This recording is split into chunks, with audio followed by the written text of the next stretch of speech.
여러분들 안녕하세요. 한국서쌤입니다. 오늘 하루 잘 보내셨나요? 이번 시간은 지난 시간에 이어서 통일신라가 발전해 나가고 그리고 중앙과 지방 통치 제도를 정립한 그 뒤에 신라가 또 어떻게 됐을까라는 것에 대해서 공부해 보도록 하겠습니다. 나라가 시작하는 부분이 있다면 또 끝나는 부분이 있겠죠. 그러니까 성장할 때는 이런 성장 요소들이 있었다. 삼국시대로 얘기할 것 같으면 연맹왕국에서 중앙 집권 국가로 성장해 나가는 여러 요소들을 각 왕들이 업적으로 남겼다라는 것을 설명해 드렸다면, 이번 시간에는 이렇게 하면 성장했던 나라가 망할 수도 있다라는 것을 여러분들한테 알려드리고자 합니다. 그러니까 그냥 단순하게 이때 이런 사건이 있었고 그래서 망했다 이렇게 그냥 받아들이시는 게 아니고, 성장했던 나라가 이렇게 하면 또 망할 수도 있겠구나, 그렇게 접근하시면 좀 우리한테 또 와닿는 게 있지 않을까라는 생각이 좀 듭니다. 오늘의 키워드는 신라가 멸망해 나가는 과정을 설명을 할 텐데, 그 키워드는 분열입니다. 그리고 권력 다툼입니다.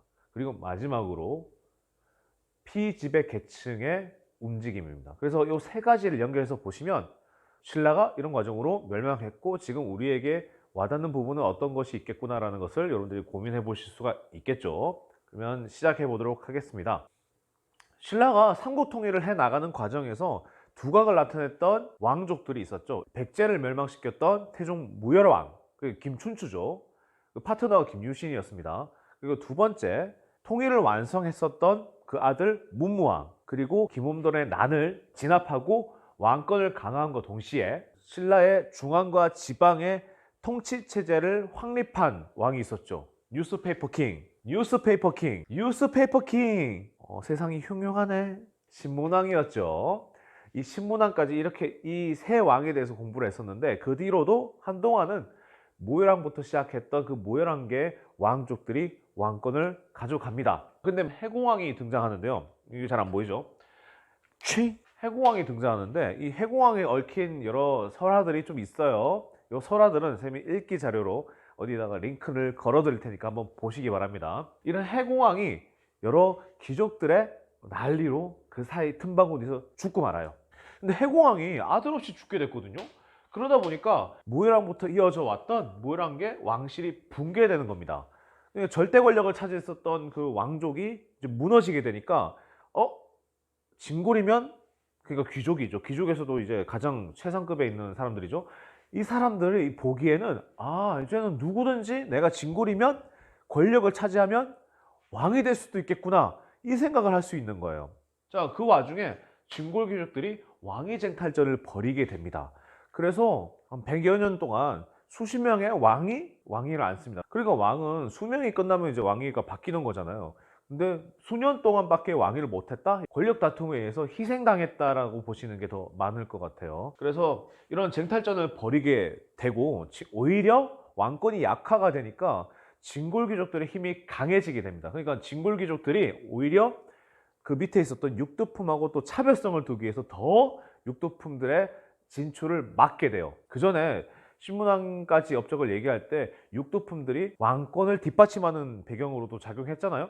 그러니까 더 이제 억압을 하는 거죠. 자, 그러다 보니까 육두품 세력이 권력으로 진출할 수 없게 되니까 골품제를 비판할 뿐만 아니라 나중에는 신라 사회 전체를 부정하는 단계까지 가게 됩니다.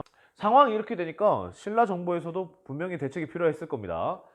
그래서 체제를 강화해서 위기에서 벗어나고자 합니다. 그래서 진골개주들이 난입하다 보니까 권력을 차지한 사람들이 사치풍조가 엄청 늘어났는데, 이 사치풍조를 근절하는 것 관련해서 교과서 20페이지 왼쪽 하단 부분에 내용이 나와 있는데, 쌤이 이쪽에 띄워드릴게요. 아마 지금 나가고 있을 거예요.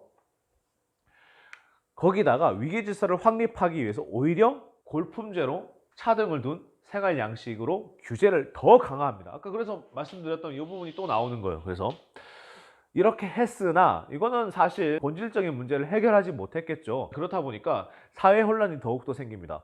왜냐? 진골귀족들이 왕권 다툼 때문에 중앙에만 신경을 쓰다 보니까 지방에 대해서는 신경을 안 써버립니다. 지방에 있었던 농민, 여러 세력들 신경을 안 쓰게 되는 것이겠죠. 그러다 보니까 일단차적으로 피해받는 사람들이 누굽니까? 농민들입니다. 지방을 돌보지 않으니까 민생이 악화가 되고 지방 세력들이 오히려 난립을 하는 과정에서 농민들이 수탈을 당하고 엎친 데 덮친 격으로 중앙에서 보낸 관리에 의해서도 수탈을 당하게 됩니다. 그래서 우리나라에서 최초의 농민분기가 통일신라 후기 때 발생을 합니다.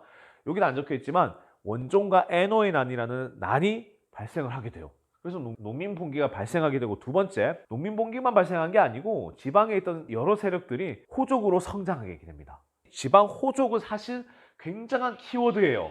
요거는 고려시대 초기까지만 해도 등장하는 인간들이기 때문에 잘 기억해 두시면 좋습니다.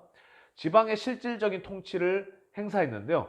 이런 호족들 가운데서도 급성장해서 국가 단위를 만들어내는 그런 사람들도 생겨나게 됩니다. 그래서 유력 호족에 의해서 후백제, 견훤, 후고구려, 궁예, 누구인가? 누가 기침소리를 내었어? 저자. 그래서 후백제, 후고구려가 성립하게 되면서 결국에는 다시 한번 삼국시대가 나타나게 됩니다. 그래서 이거를 그 전에 있었던 삼국시대와 비교하기 위해서 후삼국시대라고 부르기도 하죠. 뭐 이렇게 해서 당장 신라가 망한 건 아닌데요. 이제 신라가 멸망하게 되는 길목으로 접어들게 됩니다. 결국에는 이런 후삼국시대를 통해서 고려 태조왕건이 신라의 항복을 받아내면서 신라는 이제 역사의 뒤안길로 사라지게 됩니다.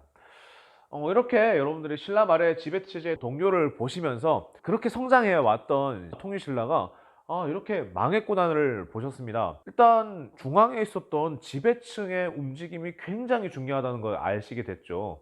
지금 민주주의 사회에서 우리가 살아가고 있는데 한번 고민을 해보시는 게 좋을 것 같습니다. 민주주의 사회에서 주권자가 주권을 행사하는 것 중에 가장 큰 것이 뭐냐면 투표와 선거인데요.